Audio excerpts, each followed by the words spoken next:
सहनाववतु सहनौ भुनक्तु सह वीर्यं करवावहै तेजस्विनावधीतमस्तु मा विद्विषावहै।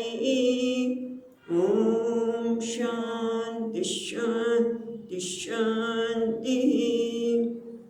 ॐ पूर्णमदः पूर्णमिदं पूर्णात् पूर्णमुदच्यते पूर्णस्य पूर्णमादाय पूर्णमेवावशिष्यते। ॐ शान्ति शान्ति शान्तिः। श्रुतिस्मृतिपुराणानाम् आलयं करुणालयं नमामि भगवत्पादं शङ्करं लोकशङ्करं शङ्करं शङ्कराचार्यं केशवं बादरायणं सूत्रभाष्यकृतौ वन्दे भगवन्तौ पुनः पुनः। ईश्वरो गुरुरात्मेति मूर्तिभेदविभागिने व्योमवद्व्याप्तदेहाय दक्षिणामूर्तये नमः। ॐ पार्थाय प्रतिबोधितां भगवता नारायणेन स्वयं व्यासेन ग्रथितां पुराणमुनिना मध्ये महाभारतम्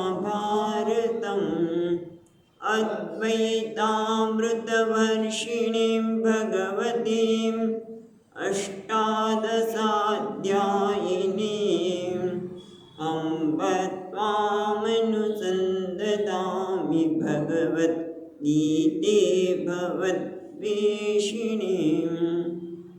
यं ब्रह्मा वरुणेन्द्ररुद्रमरुतः स्तुन्वन्ति दिव्यैस्तवैः वेदैः साङ्गपदक्रमोपनिषदैः गायन्ति यं सामगाः। ध्यानावस्थिततद्गतेन मनसा पश्यन्ति यं योगिनः यस्यान्तं न विदुःसुरासुरगणाः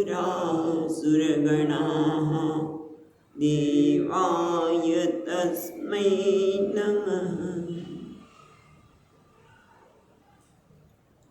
ચોથો અધ્યાયનું આપણે અધ્યયન કર્યા છીએ. તો એ ચોથા અધ્યાયના છઠ્ઠા શ્લોકથી આપણે પાઠ કરીએ છીએ.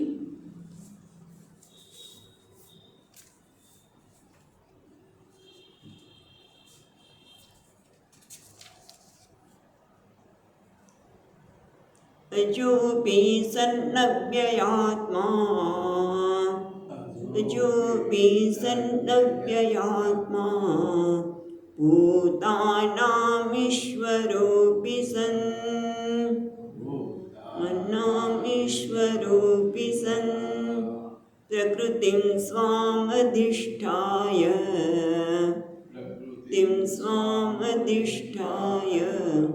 सम्भवम्यात्ममायया यदा यदा हि धर्मस्य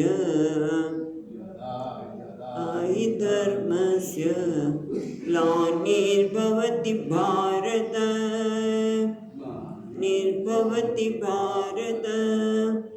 अभ्युत्थानमधर्मस्य तदात्मानं सृजाम्यहं परित्राणाय साधूनां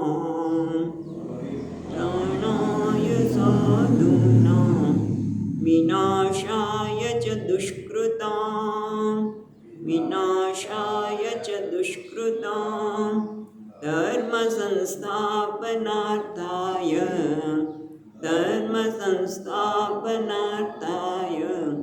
સંભવામિ યુગે યુગે સંભવામિ યુગે યુગે.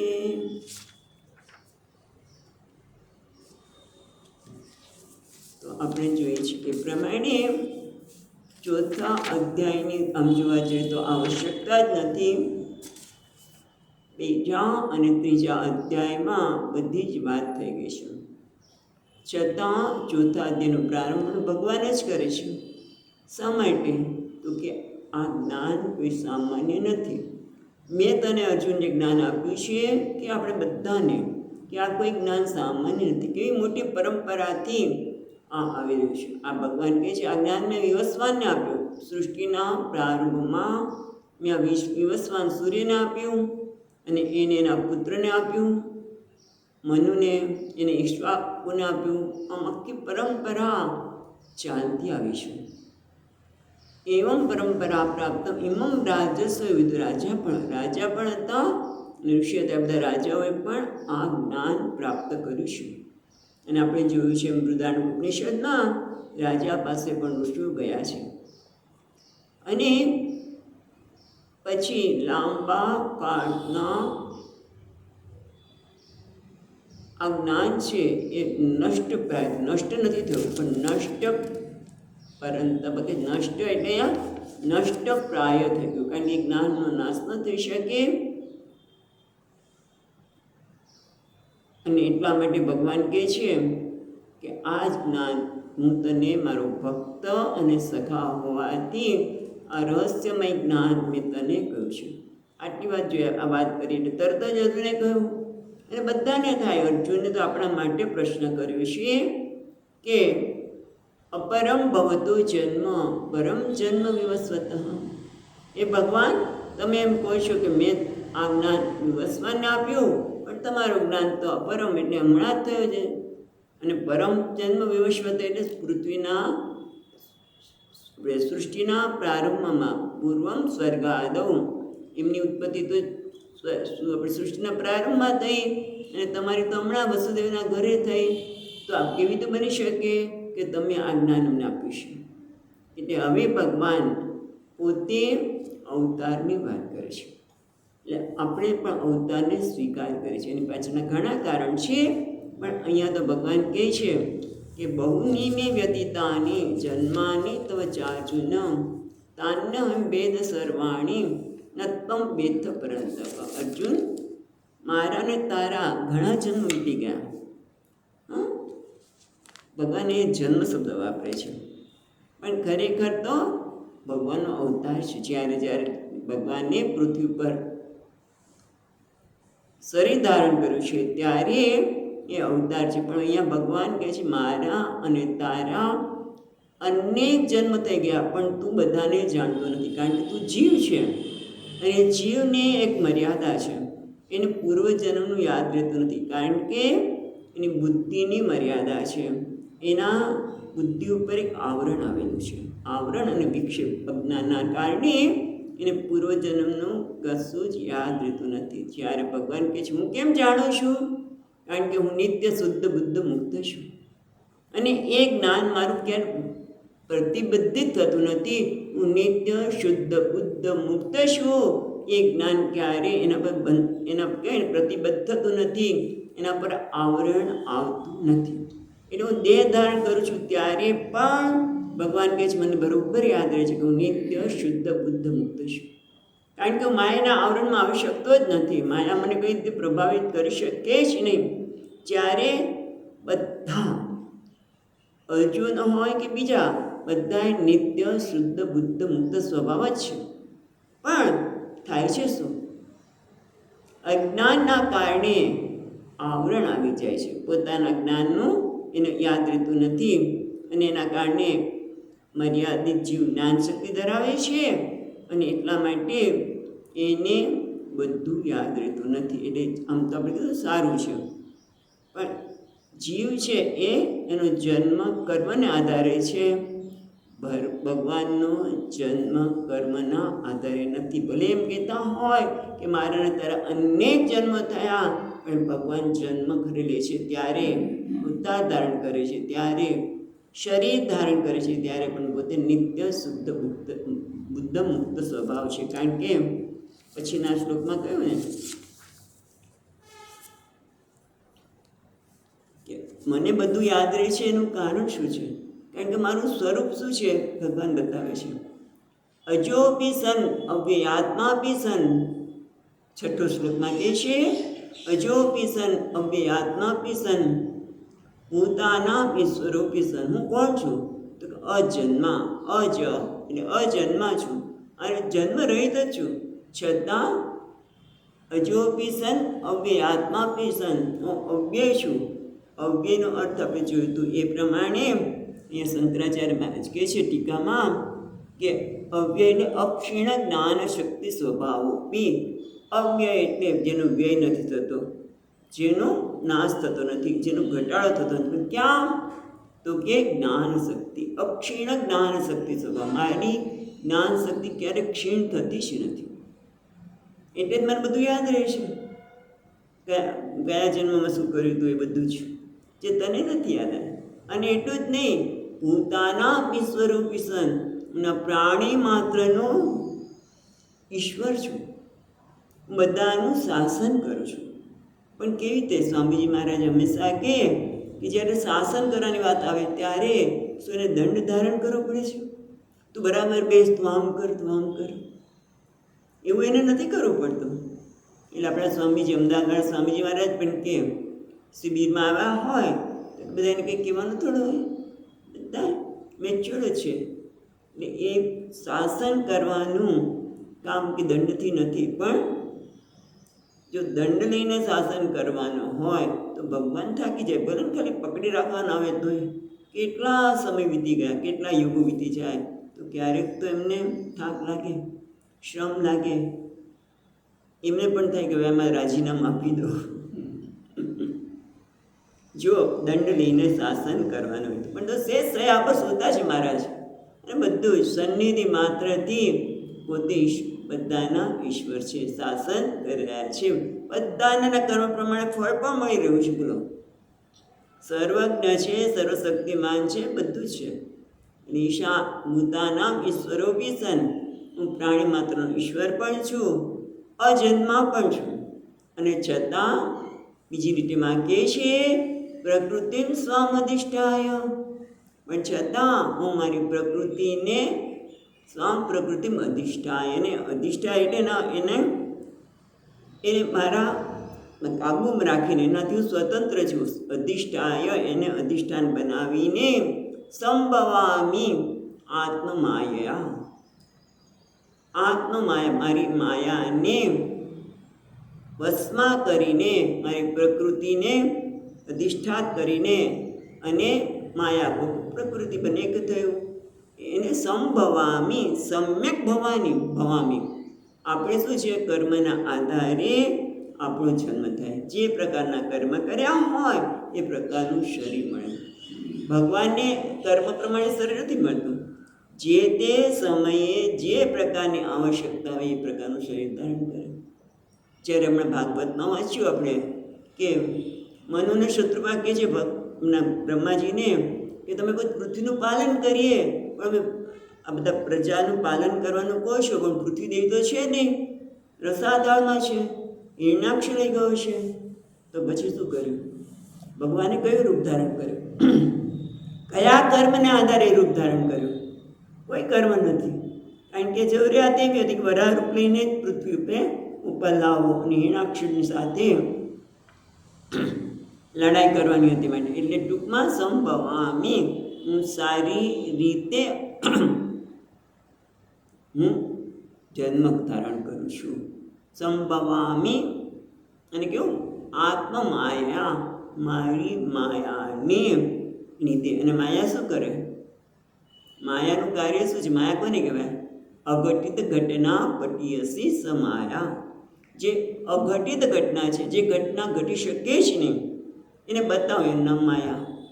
આપણો જેમ જાદુગર જાદુગર તમે જુઓ, આમ વોટર ઓફ ગેન્જીસ ખાલી પેલા બોટલ બતાવે, થોડીક વાર પછી એમાંથી પાણી બતાવે. અથવા તો હોય ન્યૂઝપેપર અને એમાં તો 1000 ને 2000ની નોટો તો છે જ નહીં, 500ની નોટ, 500ની નોટ બતાવે. ખરેખર જો 500ની નોટ એ બનાવી શકતો હોય તો એને જાદુ કરવાની આવશ્યકતા જ નથી. પણ શું કહે નથી એને બતાવું. એ ભગવાન કહે છે હું અજન્મા છું, હા, હું અવ્યય છું, અને છતાં જાણી કે મેં દેહ ધારણ કર્યો છે. મારી માયાના લીધે હું દેહ ધારણ, દેખાય છે દેહધારી, પણ એવું દેહ હું છું નહીં. માયા દેખાય છે પણ ખરેખર પંચમહાભૂત જેવું મારું શરીર નથી. ભક્તિ આચાર્યના સ્વીકાર્ય થતું નથી. ભક્તિ આચાર્ય તો શું કહે છે? સચ્ચિદાનંદ રૂપું. એ કેવા ભગવાન છે? આપણે શ્લોક બોલી છે દરરોજ, સચ્ચિદાનંદ રૂપાય વિશ્વોત્પત્યાદિ હેતવે તાપત્રય વિનાશાય શ્રી કૃષ્ણાય વયમ નમઃ. સચ્ચિદાનંદ સ્વરૂપ છે એમનું શરીર. દેહ દેખાય છે પણ દેહ પણ સચ્ચિદાનંદ છે. ત્યાં વેદાંત થોડું જુદું પડે. એ કહે છે આ દેખાય છે પણ ખરેખર એવું છે. અને પાછા શું છે?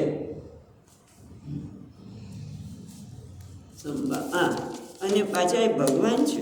એ બહુ મહત્વની વસ્તુ છે કે આ બધું કરે છે ત્યારે પણ પોતાનું જે ઐશ્વર્ય છે એમાં ક્યાંય ફેર પડતો નથી. એ જ આપણને પછીના શ્લોક 2 શ્લોકમાં બતાવ્યું કે મારી માયાને વશમાં કરીને એનામાં કોઈ પણ પ્રકારના પ્રભાવમાં આવ્યા વગર ત્યાંથી સ્વતંત્ર રહીને હું જન્મ ધારણ કરું છું. પણ કેના માટે? યદા યદા હિ ધર્મસ્ય ગ્લાનિર્ભવતિ ભારત. હે ભારત, જ્યારે ભારત એટલે અર્જુન કે છે ભારત, ભા એટલે જ્ઞાન, જે જ્ઞાનમાં રત છે. અથવા તો ભારત એટલે જે ભરત કુળમાં, દિવ્ય કુળમાં જેનો જન્મ છે એ ભારત. હું શું કરું છું? યદા યદા, જ્યારે ધર્મસ્ય ગ્લાનિર્ભવતિ, જ્યારે ધર્મની ગ્લાનિ થાય છે, ત્યારે રાસ થાય છે, જ્યારે ધર્મ નાશ થવાની અણી પર આવે છે ત્યારે. તો એ ધર્મના રક્ષણ માટે યદા યદા હિ ધર્મસ્ય ગ્લાનિર્ભવતિ અભ્યુત્થાનમ ધર્મસ્ય, જ્યારે અધર્મનો વધારો થાય છે ત્યારે તદા આત્માનમ સૃજામી અહમ, ત્યારે હું મારી જાતને સર્જન કરું છું. સૃજામી સમ્યક, અહીં આગળ શું સંભવામી, ત્યાં કીધું સંભવામી. અજો પિસન અવ્યાત્મા પિસન ભૂતાના વિસ્વરૂપિસમ પ્રકૃતિમ સ્વામ અધિષ્ઠાય સંભવામી. એને જ અહીંયા કે છે સૃજામી અહમ. એ ટૂંકમાં ધર્મની ગ્લાનિ થવી, એ ધર્મનો નાશ થાય તો શું થાય? ધર્મ શું છે? આપણે કે ધર્મ માટે એવું કહેવાય છે, જાણીતું છે, ધર્મ રક્ષતિ રક્ષિત. જે રક્ષણ કરે એનું ધર્મ રક્ષણ કરે. જેમ કે વૃક્ષો આપણને ફૂલ આપે, ફળ આપે, પણ એ આપે ક્યારે? જો આપણે એનું રક્ષણ કરીએ તો.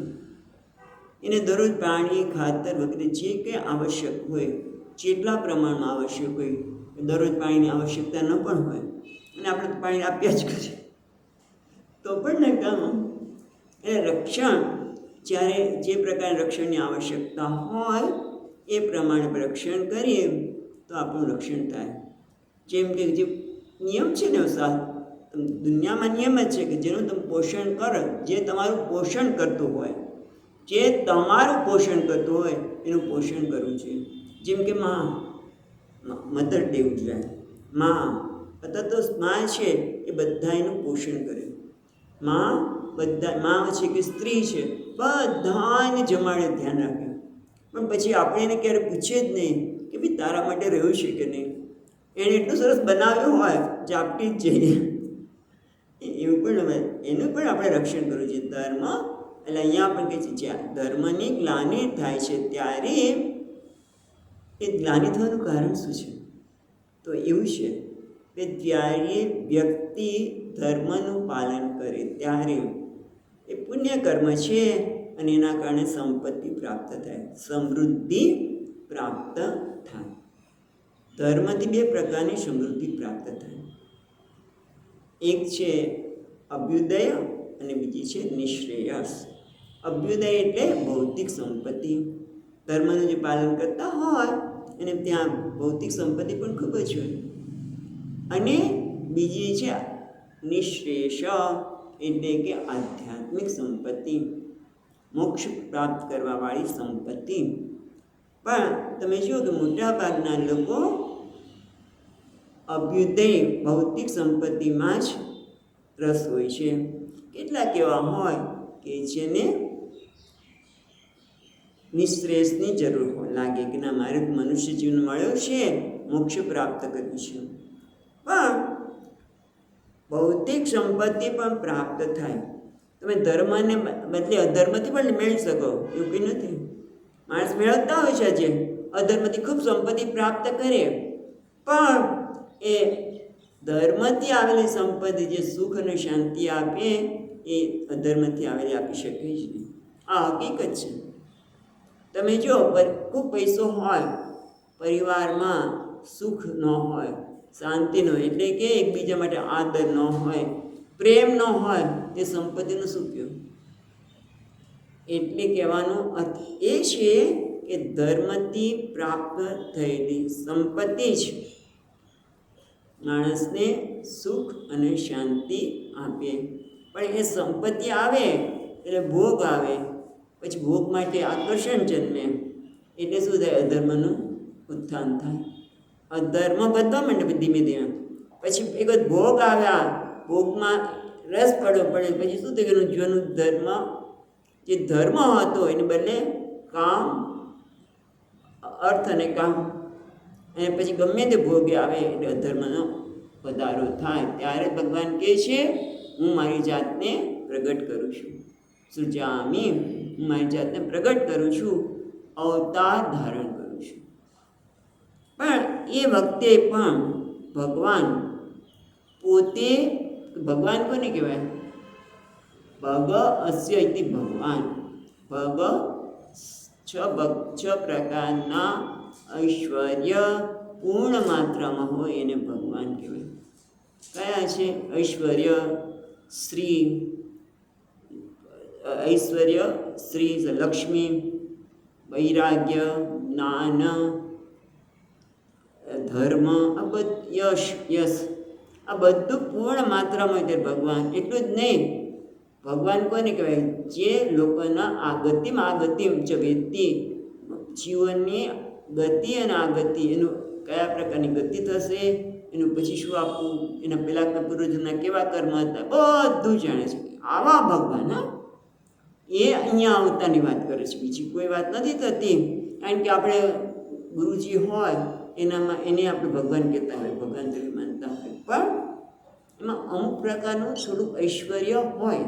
પણ અહીંયા પૂર્ણ માત્રામાં છે એવા ભગવાન, અજન્મા બે અજોપીસન અવ્યયાત્મા પીસન, એવા પોતે પોતાની જાતને ધર્મની જ્યારે ગ્લાનિ થાય છે અને અધર્મનો બુદ્ધિ થાય છે, ત્યારે પરિત્રાણાય સાધુનામ વિનાશાય ચ દુષ્કૃતામ, અને ત્યારે સાધુનામ પરિત્રાણાય, સાધુ એટલે એનો કોઈ વેશ છે?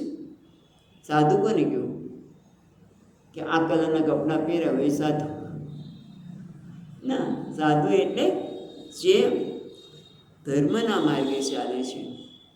સાધુ એટલે જે પુણ્યશાળી છે, જે પુણ્યશાળી આત્મા છે એને સાધુ કહે. જે ધર્મના માર્ગે છે, જેનામાં બધા મૂલ્યો આપણને જોવા મળે, દયા, ઉદારતા, અને એના કારણે જ આપણે ઘણી વખત સાંભળવા મળે. ક્યારેક શરૂઆત મને યાદ છે, એક ભાઈ હંમેશા ફરિયાદ કરે કે આપણો ધર્મ કેવો છે, માણસને પાંગળો બનાવી દીધો, આટલા બધા આક્રમણો આ લોકોએ કર્યા, પણ આપણે તો ચૂપ જ રહ્યા. આ વસ્તુ કે છે, પણ થાય છે શું કે ધર્મનું પાલન જે કરતો હોય એનામાં રજોગુણ બહુ જ હોય. કેવો હોય? સાત્વિક હોય, મનોબળ બહુ હોય એ લોકોનું, પણ શારીરિક બળ ઓછું હોય એ લોકોમાં. લડાઈ એની વૃત્તિ જ ન હોય. મુશ્કેલી યાદ થાય છે ને, ધર્મનું પાલન કરે જે પુણ્યશાળી આત્મા છે એનામાં લડાઈ બુદ્ધિ ન હોય, રજોગુણ રાગ દેશ જ ન હોય બા, કેમ કે સાત્વિકતા હોય એટલે એ લડવાનું જરા મુશ્કેલ પડે ને. છતાંય આપણે સોમનાથ વખતે ઘણા લોકો બ્રાહ્મણોએ પોતાનું રક્ષણ કરવા માટે પ્રયત્ન કર્યો છે, પણ એના માટે મુશ્કેલ છે. કહેવાનું તાત્પર્ય એ છે કે લોકો માટે મુશ્કેલ છે. અને ઓલા અધર્મી હોય એ રાક્ષસ અને આસુરી પ્રકૃતિના હોય, એમાં શારીરિક બળ બહુ હોય, માનસિક કરતાં શારીરિક બળ બહુ હોય, બુદ્ધિ એટલી કામ ન કરે, શરીરથી આમ પહોંચી વળે. એટલે કે છે પરિત્રાણાય સાધુનામ, જે સાધુ પુરુષ છે એને એનું રક્ષણ કરવા માટે, પરિત્રાણાય એનું રક્ષણ કરવા માટે, વિનાશાય ચ દુષ્કૃતા, દુષ્કૃત્યો એટલે કે જે અધર્મીઓ છે, જે આક્રમક છે એવા લોકોને એને દુષ્કર્મ એટલે એટલે જે આક્રમક ધર્મનો, તેને ધર્મ પર વિશ્વાસ જ નથી. ઈશ્વર છે કે નહીં? ઈશ્વર છે જ નહીં. ઈશ્વરને જે દુષ્કૃતિ કોણ છે? જે ઈશ્વરમાં શ્રદ્ધા નથી રાખતા, શાસ્ત્રમાં શ્રદ્ધા નથી રાખતા, અને ઈશ્વરમાં જે શ્રદ્ધા રાખતા હોય એને શ્રદ્ધા રાખવાનો દેવી. જેમ કે રાવણે જ કર્યું ને કે ભગવાનનું નામ લે છે, જે યજ્ઞ આગળ કરે છે એને જ નાશ કરી દો. એને શું કર્યું? એ જ કામ કર્યું ને કે પોતે તો શ્રદ્ધા ન રાખે પણ બીજાને પણ રાખવા ન દેવી. આવા છે દુષ્કર્મ. દુર્યોધન પણ એ જ હતું. વિચાર કરો, ભગવાન જેવા ભગવાન, કારણ કે આ જ્યારે વાત કરે છે એટલા માટે કે ભગવાનને આ લોકોને તપ તો આપવી જોઈએ ને. આ તો હિંસા ન કહેવાય? દુષ્કર્મીઓનો નાશ કરવો, લડાઈ કરી ઉડાવી દેવા, મારી નાખવા, તો હિંસા જ કહેવાય ને. અને ભગવાન હવે હિંસા કરે તો બરોબર નહીં. એવું પણ કહેના છે, એને પ્રેમથી સમજાવવા જોઈએ. દરેકને પહેલાં પ્રેમથી સમજાવવા જોઈએ. ભગવાને કહ્યું છે દુર્યોધનને સમજાવવા માટે શાંતિદૂત થઈને ગયા. કેટલું સમજાવ્યું, દુર્યોધન માન્યો જ નહીં. ઉલટાનો કે હવે આને કેદ કરી લો, ભગવાનને બોલો. પછી ભગવાનને વિરાટ સ્વરૂપ બતાવવું પડે, કારણ કે ભગવાન અવતાર છે ને. મહત્વ આ ચર્ચા એટલે કરી અવતાર છે ભગવાનનો. એટલે એ ભલે શરીર અજોપી સન, એ અજન્મા છે છતાં શરીર ધારણ કરે. જન્મ એને શરીર કેવું છે?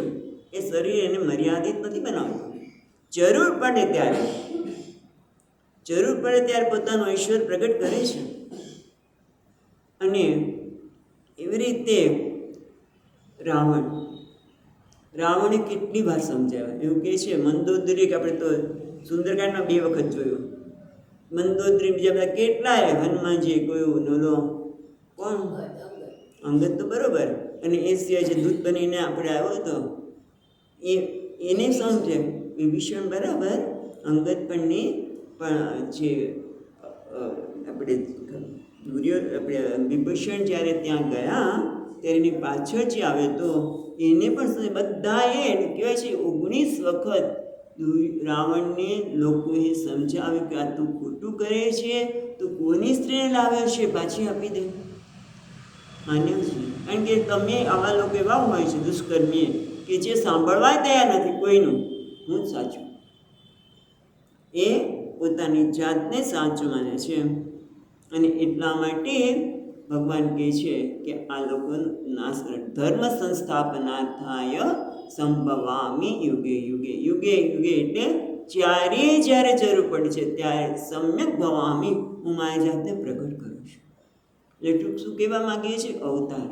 ભગવાન ભલે શરીર ધારણ કરે ત્યારે પણ પોતે શરીરથી મર્યાદિત નથી બનતા. જરૂર પડે ત્યારે ઐશ્વર્ય પ્રગટ કરે છે.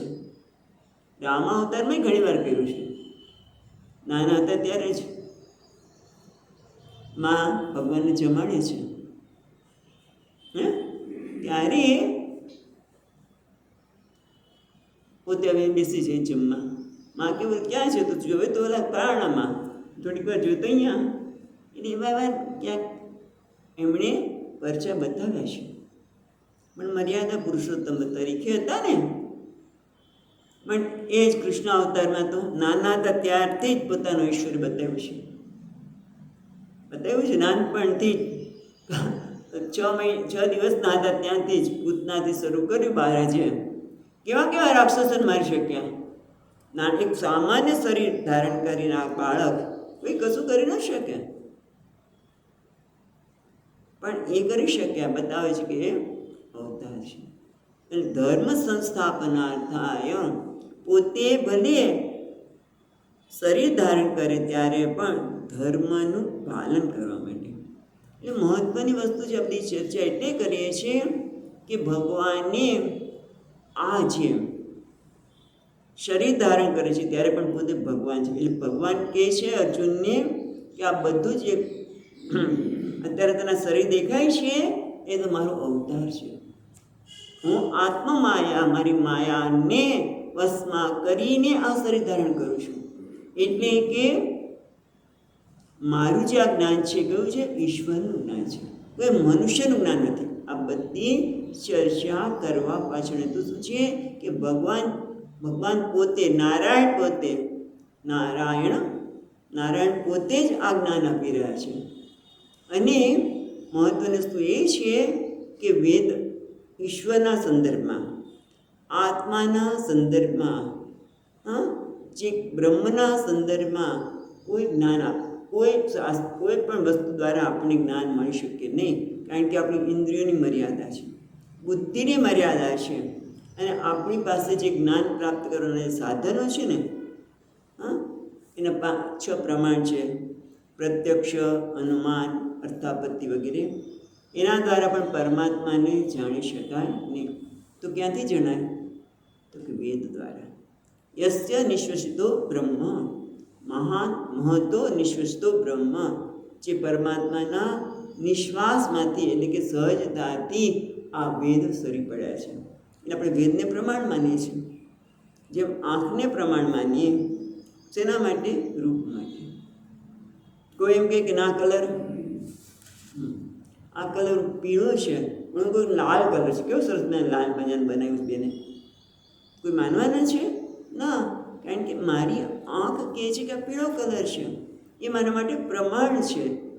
શ્રોત્યેન્દ્ર દ્વારા આપણે શબ્દ સંભળાય એ પ્રમાણ છે. મેં મારા સગા કાને સાંભળ્યું, તમે કહો છો ખોટું છે, આપણે કહીએ છીએ. એ રીતે આ વેદ છે એ વિશ્વસનીય છે, પ્રમાણ છે. કોના માટે? આત્માને જાણવા માટે, પરમાત્માને જાણવા માટે. એટલે ગીતા પણ શું છે? વેદ તુલ્ય જ છે. ભલે આપણે એને સ્મૃતિ ગ્રંથમાં મૂકીએ છીએ. વેદ આપણે ગીતા પુરાણ અને સ્મૃતિ ગ્રંથમાં આવે. સ્મૃતિ ગ્રંથ એટલે કોને કહેવાય? જે મનુષ્ય દ્વારા પ્રગટ થયું હોય તે. પણ ખરેખર ગીતા વેદ જ છે. કેમ? કારણ કે નારાયણે કહ્યું છે. આ જ્ઞાન કોણે કહ્યું છે? પરમાત્માએ કહ્યું છે. આ બધી ચર્ચા અવતારની પાછળનો એ જ હેતુ છે કે ભગવાન જ સ્વયં પ્રગટ થઈને અર્જુનના જ્ઞાન આપી રહ્યા છે. એટલે આ નારાયણ દ્વારા કહેવામાં આવેલું છે. અને વેદ પણ પરમાત્માના જ દ્વારા કહેવામાં આવ્યા છે. માટે આ પણ કેવું છે? ગીતા પણ પ્રમાણ ગ્રંથ છે. એ જે કહે છે, ભલે કદાચ થોડી વ્યવહારની વાત કરી, જન્મ જાતસ્ય ધ્રુવ મૃત્યુ જન્મ મૃત્યુશ્યત, એ બધી વચ્ચે ભગવાને વાત કરી. પણ ખરેખર પ્રમાણ ક્યાં છે? ગીતા આત્મતત્વને જાણવા માટે, પરમાત્મા તત્વને જાણવા માટે. હજી હમણાં જ કહેશે. એટલે ટૂંકમાં આ ગીતા કોઈ સામાન્ય ગ્રંથ નથી, એ વેદ તુલ્ય છે. ભલે સ્મૃતિ ગ્રંથ કહેતા હોય, પણ એ વેદ તુલ્ય છે. અને એનું કાર્ય શું જ ભગવાન કહે છે? સાધુ પુરુષનું રક્ષણ કરવા માટે, જે પુણ્યશાળી છે, જે સંવાદિત જીવન જીવે છે, એનું રક્ષણ કરવા માટે. કારણ કે એ ધર્મનું રક્ષણ કરશું તો ધર્મ તમારું રક્ષણ કરશે. અને દુષ્કૃત્યોના વિનાશ માટે. સંભવામી યુગે યુગે. પણ ત્રીજું એક કાર્ય બાકી રહ્યું, ધર્મ સંસ્થાપનાર્થ. ધર્મનું સંસ્થાપન કરવા માટે. આ ધર્મનું એક અત્યારે શું કામ કરે છે મહારાજ? ગીતાનો ઉપદેશ આપીને ધર્મનું સંસ્થાપન જ કરી રહ્યા છે. ખાલી રક્ષણ કરી બરોબર છે પેલા લોકોનું, અને એની સાથે સાથે જે અધાર્મિક છે એને ધાર્મિક બનાવવા. ધર્મ સંસ્થાપન એટલે એનામાં પરિવર્તન લાવો. બરાબર, લોકો ધર્મનું પરિવર્તન કરે છે, પણ ધર્મનું પરિવર્તન કરતાં એનામાં ધર્મ માટે પ્રેમ જગાવો.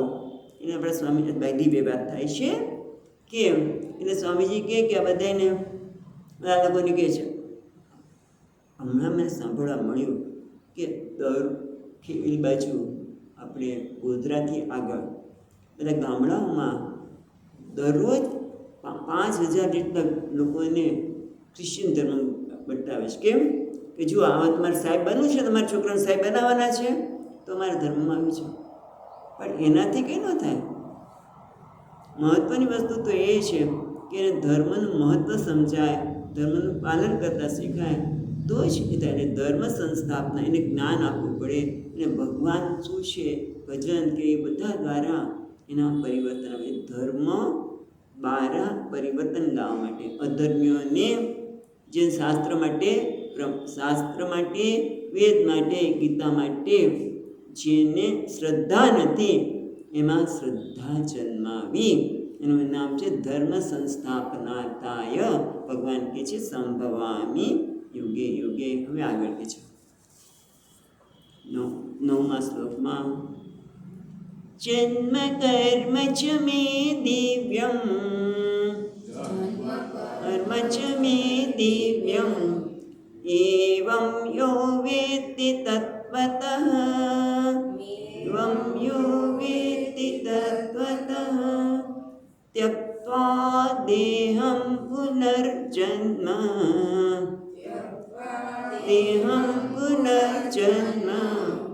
नैति मामेति सोऽर्जुन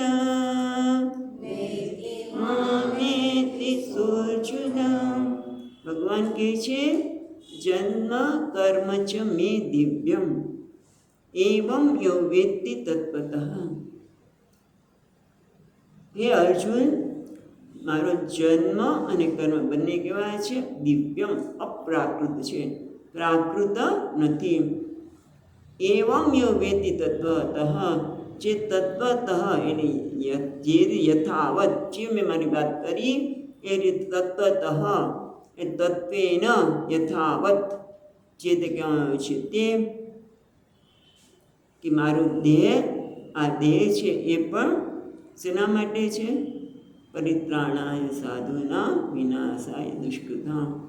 તો ત્યક્ત્વા દેહં પુનર્જન્મ ન એતિ મામેતિ સ અર્જુન. સ એટલે તે જે મારા જન્મ અને કર્મને તત્વત જાણે છે એ ત્યક્ત્વા દેહં એ પોતાનો જ્યારે દેહ ત્યાગ કરે છે ત્યારે એને પુનર્જન્મ થતો નથી. પણ શું થાય છે? મામેતિ એ મને પ્રાપ્ત કરે છે. હે અર્જુન, સ એટલે તે.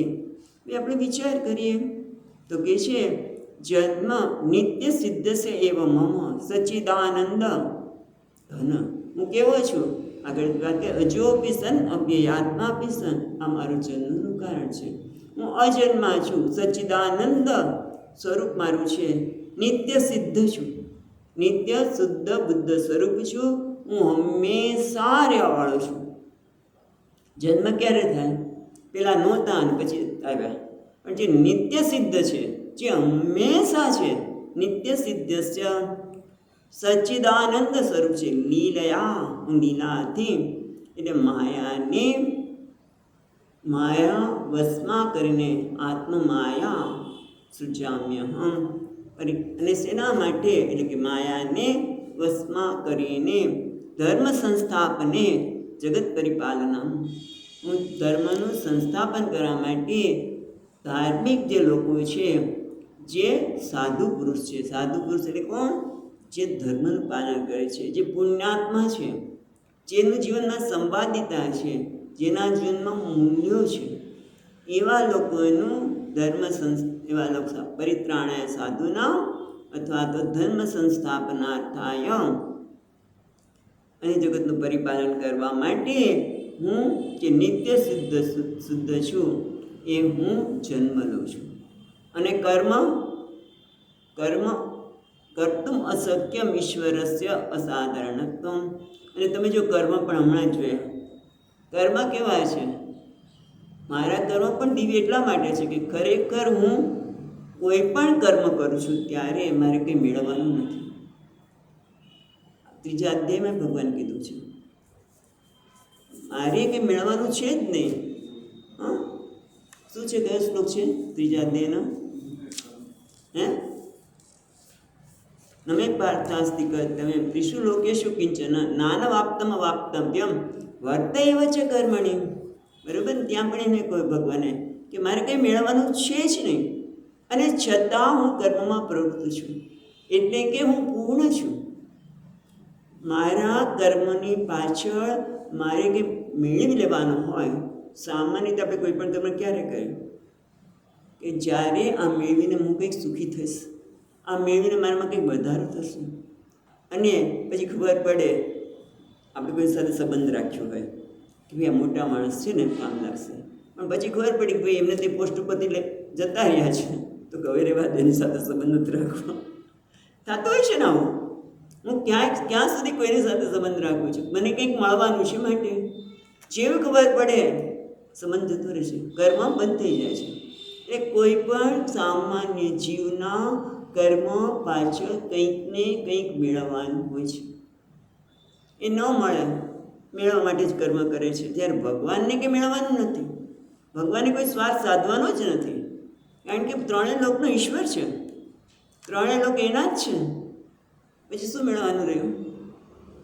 જે સૃષ્ટિનું સર્જન પાલન અને સંહાર કરતા છે એને કંઈ મેળવવાનું નથી, પણ છતાંય કર્મ કર્યા છે. ગુરુકુળમાં જાઓ, શું કરો? ગુરુકુળમાં જાઓ ભાઈ. રામ અવતારમાં એક ગુરુજી પાસે ગયા, ભલે ઓછા સમયમાં વિદ્યા પ્રાપ્ત કરી. કૃષ્ણ અવતારમાં ગયા, શાંતિપની મુનિને ત્યાં ગયા અને સામાન્ય બાળકને જેમ કાર્ય કર્યા. સામાન્ય લોકો શાંતિપની ગયા ઉજ્જૈનમાં, ત્યારે કે નજીકમાં જ એના ફઈ રહેતા હતા, તો એ નથી ગયા. જે કંઈ નિયમ હોય એનું પાલને કર્યું છે અને ક્યારેક રડ્યા છે. શું કામ ભાઈ?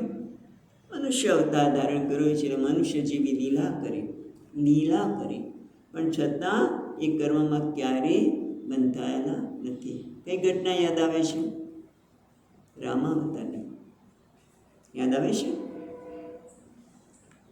સીતાજીનું હરણ થયું પછી લક્ષ્મણજી અને રામ બંને સીતે કરતા આંખમાંથી અશ્રુધારા જાય છે, અને રામજીના, અને સીતા ક્યાં. અને ત્યારે જ આપણને ખબર છે કે મા પાર્વતી અને શિવજી ત્યાંથી પસાર થાય છે, અને શિવજી કહે છે જય સચ્ચિદાનંદ ઘન. એમને જોઈને બોલીને પ્રણામ કરીને એકદમ આનંદ આવી ગયા. માને શંકા ગઈ કે જે રડે છે ને તમે સચ્ચિદાનંદ ઘન કહો છો, એ તમારા ભગવાન છે? એ કંઈ વાંધો નહીં, જાઓ સમજ્યા ઘણા, સમજ્યા નહીં માં, કારણ કે ભગવાનની કંઈક લીલા છે, જવા દો ત્યારે. અને સીતાજીનું રૂપ લઈને આવે છે, આંખમાંથી અશ્રુ પ્રવાહ જઈ રહ્યો છે, સીતે કરી રહ્યા છે, અને સીતાજી સામે આવી રહ્યા છે, પણ છતાં શું કહે છે? હે માં, તમે મનમાં એકલા કેમ છો? પિતાજી ક્યાં છે? શિવજી ક્યાં છે? જો ખરેખર એનું એ કર્મ રડવાનું હતું તો એમને આ ન થાય. એટલે જન્મ કર્મ છે મેં દિવ્ય, મારા કર્મ ભલે હું રડતો હોઉં પણ ખરેખર રડતો નથી. હું ક્રોધ પણ કરતો હોય રાવણને મારવા માટે, કે આ બધાને મારવા માટે તો કેટલો કૃષ્ણ અવતારમાં કામ કર્યા મહારાજે, પણ મારા કર્મ પણ કેવા છે? દિવ્ય. હું કર્મ કરતો હોવા છતાં પણ હું ખરેખર કર્મ કરતો જ નથી, કારણ કે મારા પર આ શરીર ધારણ કરશું ત્યારે પણ શરીરના વશમાં નથી. આથી એવું લાગે નાનો બાળક હતા, પછી યુવાન થયા, દ્વારિકાધીશ થયા, પણ છતાં મારામાં મેં કોઈ કર્મ કર્યું નથી. મારો જન્મ પણ અજન્મ હોવા છતાં પણ આ જ હેતુથી કે ધર્મનું રક્ષણ કરવા માટે, દુષ્કર્મનો નાશ કરવા માટે અને ધર્મનું સંસ્થાપન કરવા માટે જ જન્મ લઉં છું. અને દિવ્ય એવો વ્યક્તિ તત્વતઃ જે આને તત્વતઃ જાણે છે. આ તો કેવું થયું કે તમે પીએચડી છો અને હું તમને જાણું કે તમે પીએચડી છો વગેરે, તો હું પીએચડી થઈ જાઉં? તો પછી કોલેજમાં જવાની જરૂર જ નહીં, અને આટલી બધી સંશોધન કરવાની જરૂર જ નહીં, ડૉક્ટર બનવાની જરૂર નહીં. તમને જાણીને હું જો બની જતા હોઉં તો ડૉક્ટરને જાણવાથી આપણે ડૉક્ટર બની જઈએ તો કેટલું સારું. ડૉક્ટર બસ બીજા કોઈ બસ જવાની આવશ્યકતા જ નહીં. તો પછી કેમ ભગવાન કહે છે જન્મ કર્મ છે મેં દિવ્ય, મારા જન્મ અને કર્મ છે અપ્રાકૃત. દિવ્યનો અર્થ અહીંયા કહે છે અપ્રાકૃત. અપ્રાકૃતમ ઐશ્વર્યમ એવા, ઐશ્વર્યથી સંબંધ. ભગવાન આપણે વાત કરીએ ને, ભગવાન કોણ છે? એમાં 6 પ્રકારના જે ઐશ્વર્ય ધારણ કરે છે તે એ બધા એટલા માટે એને દિવ્ય કહ્યા. પણ કહે છે એ વેદતી તત્વ તો જે મને યથાવત કે હું અજન્મા હોવા છતાં જન્મ ધારણ કરું છું, અને મારું કર્મ પણ કેવું છે? દિવ્ય છે. હું કર્મ કરતો હોવા છતાં પણ ખરેખર કર્મ કરતો નથી. એને તત્વ જે જાણે છે એ ત્યક્વા દેહમ પુનર્જન્મ નયતિ. તો કેવી રીતે બની શકે?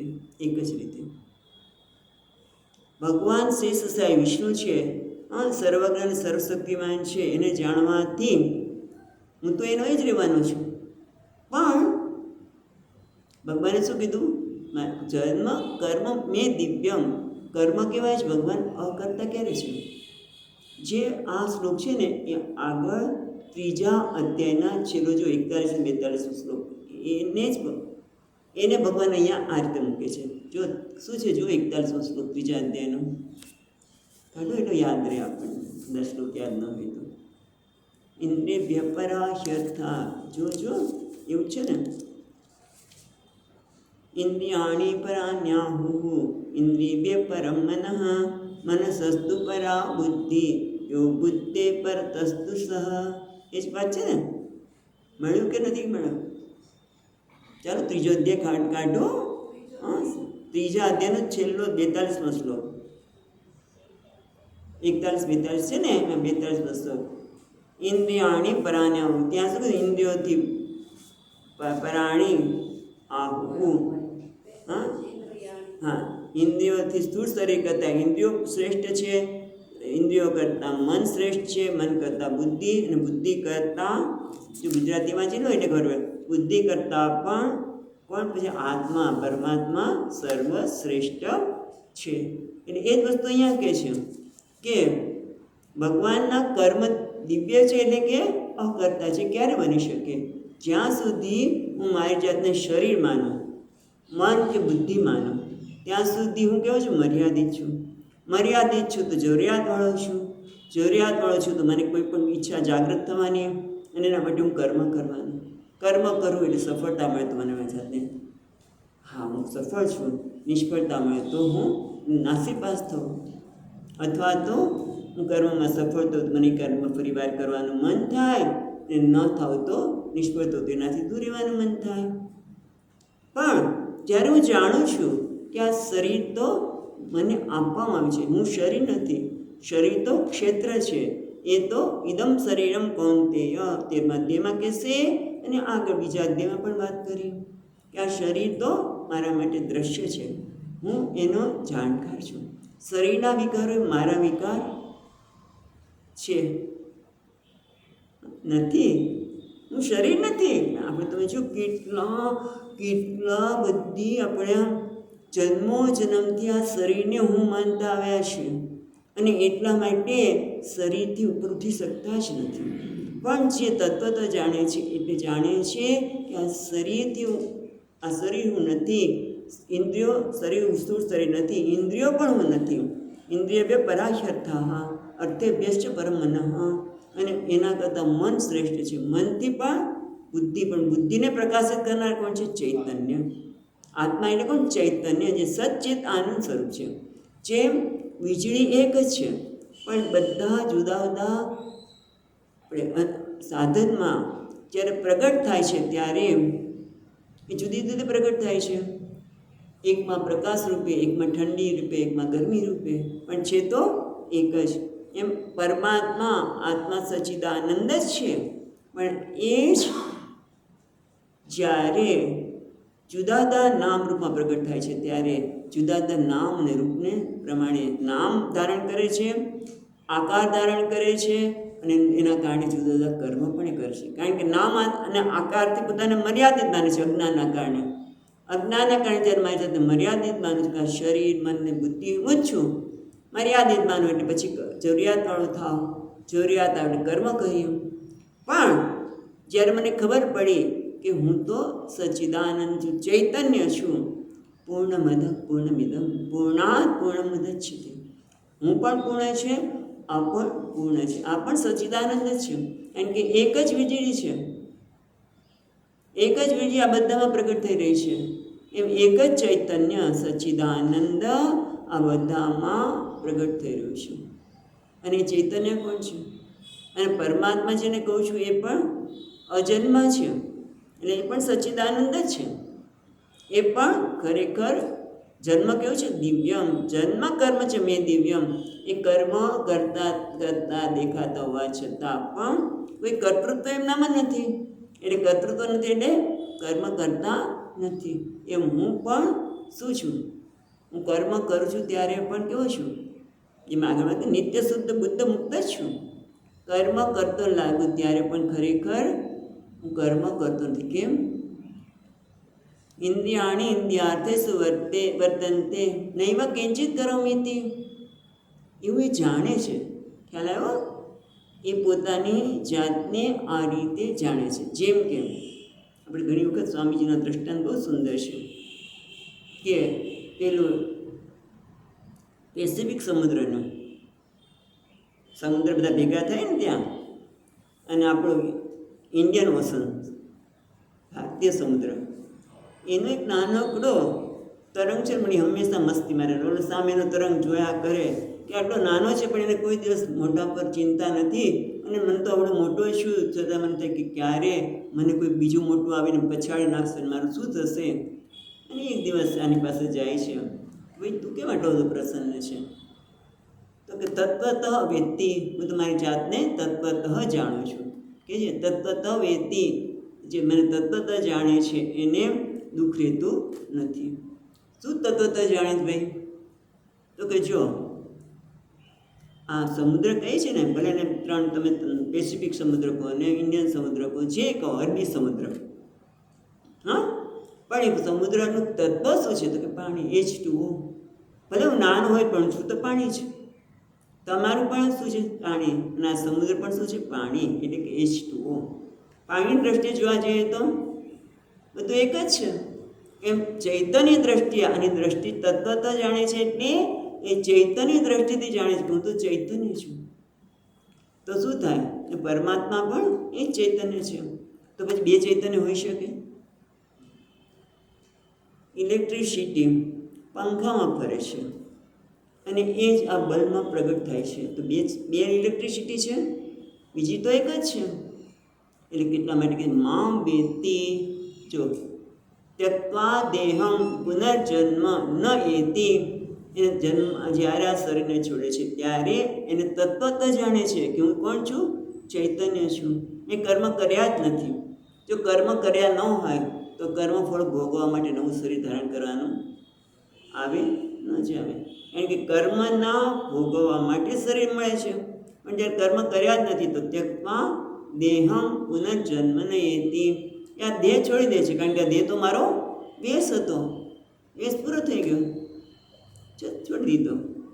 પણ ન પુનર્જન્મ એતિ, પણ મામ એતિ, ભગવાન કહે છે મને પ્રાપ્ત કરે છે.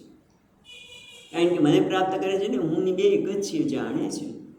કંઈ અહીંથી પછી શરીર છોડી અને પછી વૈકુંઠમાં જાય છે અને ભગવાનને મળે છે, એવું નથી. વૈકુંઠ ભગવાન એટલે વૈકુંઠ એટલે શું? વૈકુંઠમાં રહેનાર વિષ્ણુ એટલે શું? જે વ્યક્તિ વિષ્ણુ, જે સર્વમાં વ્યાપ્ત છે વિષ્ણુ, પરમાત્માથી જુદું છે જ નહીં. જ્યારે શરીર ધારણ કરશે ત્યારે જ્ઞાન તત્વત વેત્તિ, તત્વત જાણ્યું કે ભગવાન અજન્મા છે, એને જન્મ પણ એનો દિવ્ય છે. એ જન્મ કરતા હોવા, કર્મ કરતા હોવા છતાં પણ એ કંઈ કર્મ કરતા નથી. કર્મ નથી કરતા એટલે એને કોઈ રાગદ્વેષ નથી. કર્મ કરી તો રાગદ્વેષ થવાનો જ. હું કર્મ કોઈ પણ કર્મ કરું એટલે મને રાગ થવાનો. આ સારા ના ખરાબ, સભાનતા ન હોય તો, સભાનતા ન હોય તો થાય જ. આપણું ધાર્યું ન થાય પછી વ્યક્તિ માટે મને અભાવ આવી જાય શકે છે જો સભાનતા ન હોય તો. પણ આ તો તત્વતઃ એ જાણે છે જ્યારે શરીર ધારણ કર્યું છે ત્યારે પણ એ કર્મ કરતો નથી, એટલે એમાં કર્તૃત્વ નથી, રાગ અને દ્વેષ નથી. અને એટલા માટે આ રાગ દ્વેષ નથી, એટલા માટે કયો પ્રસંગ ભગવાનના જીવનનો યાદ કરવો છે કે કૃષ્ણ ભગવાન જ્યારે ઉત્તરાના ગર્ભમાં અભિમન્યુ જે હતો, બરાબર છે, એ મૃતપ્રાય થઈ ગયો છે. એટલે બધાને તમે પુણ્ય આપો ને કદાચ જીવિત થાય. આપણે દ્રૌપદી કે પણ હું એક પ્રતિવ્રતા નારીઓ પણ નહોતા, અર્જુન માટે રાગ હતો. બધાએ કંઈક ને કંઈક કર્યું, પણ છેવટે ભગવાને કહ્યું કે આ યુદ્ધ થયું ત્યારે પણ મને કૌરવો કે પાંડવો કોઈના માટે રાગ દ્વેષ ન હોય, તો અમારા જીવ થાવ, એને પુણ્ય આપું છું અને બાળક જીવિત થયું. બહુ લાંબી વાર્તા છે, આપણે તેમાં ટૂંકમાં રાગ દ્વેષ નથી. કેમ? કર્તૃત્વ નથી. કેમ? કારણ કે કર્મ કરે છે ત્યારે પણ પોતે જાણે છે કે મારે આ કર્મ દ્વારા કંઈ પ્રાપ્ત કરવાનું નથી, હું તો પૂર્ણ છું. અમે પાર્થાસ્તિ કર્તવ્યમ ત્રિષુ લોકેષુ કિંચન નાન વાપ્તમ વાપ્તમ એમ વર્ત એવ છે કર્મણી. છતાં મને કંઈ મેળવવા નથી, પણ કર્મ શેના માટે કરું છું? લોક શિક્ષાર્થમ. એ પણ જાણે છે. લોક સંગ્રહાર્થમ. ઓલા પણ શું વાત કરી ભાગવતમાં? લોક શિક્ષાર્થમ. બ્રાહ્મણોને એટલું બધું મહત્વ કેમ આપ્યું? ભાઈ ભગવાને પોતે જ નક્કી કર્યું હતું ત્યાં આપણે ક્યાં ભાગવતમાં મને જોયું ને કે કોઈને મહત્વ, સનક સનકાદીને કેટલું તો આદર આપ્યો. તમારા અનુગ્રહ થયો, મારા સેવકો પાછા આવશે. ત્યારે કહે છે તમે આ લોક શિક્ષાર્થ માટે, ટૂંકમાં એમના કર્મ કેવા છે? લોક શિક્ષાર્થ માટે છે, લોક સંગ્રહ માટે છે. ખરેખર કંઈ કર્મ કરતા નથી. એટલે એવી રીતે કદાચ ઓલું જ્ઞાનની કર્મ કરતો જણાય ત્યારે પણ એ ખરેખર કોઈ કર્મ કરતો નથી. માટે એ જ્યારે દેહ છોડે છે ત્યારે કર્મનું ફળ ભોગવવાનું રહેતું નથી. માટે પુનઃજન્મ નથી. અને પુનઃજન્મ નથી તો પછી શું છે? ભગવાન સાથે એક થઈ જાય છે. માટે અર્જુન આ પ્રકારે મને મારા જન્મ અને કર્મને જાણવા જોઈએ. મહારાજ બહુ સુંદર વાત કરી, પણ આ વાત કરી પણ એને આ પ્રમાણે કોઈ જીવન જીવ્યું છે ખરું? કોઈ તમારી પાસે પુરાવો છે? કોઈનો અનુભવ છે? આપણે ઘણી વખત કહીએ કે ભાઈ આ વાત તો સરસ છે, પણ એવું કોઈ જીવન જીવવું છે? તમે કહો છો આ વસ્તુ સારી છે, પણ એ વસ્તુ કોઈ વાપરી જ ખરી? તો આપણે વાપરીએ, બરાબર ને? એવું કરીએ ને. એમ અર્જુનના મોઢા પર પણ એવો કોઈ ભાવ થયો હોય તો એના માટે પછીનો ભગવાન શ્લોક કહેવાના છે એ આપણે કાલે પછી જોઈશું. અહીં અટકે. ઓમ પૂર્ણમતઃ પૂર્ણમિદં પૂર્ણાત પૂર્ણમુદચ્યતે અસ્ય પૂર્ણમાદાય પૂર્ણમેવાવશિષ્યતે. ઓમ શાંતિ શાંતિ શાંતિ. શંકરં શંકરાચાર્યં કેશવં બાદરાયણં સૂત્રભાષ્યકૃતૌ વંદે ભગવन्तौ પુનઃ પુનઃ. ઈશ્વરો ગુરુરાત્મેતિ મૂર્તિભેદવિભાગિને વ્યોમવદ્વ્યાપ્તદેહાય દક્ષિણામૂર્તયે નમઃ. ઓમ શાંતિ શાંતિ શાંતિ. હરિ ઓમ. શ્રી ગુરુભ્યો નમઃ. હરિ ઓમ.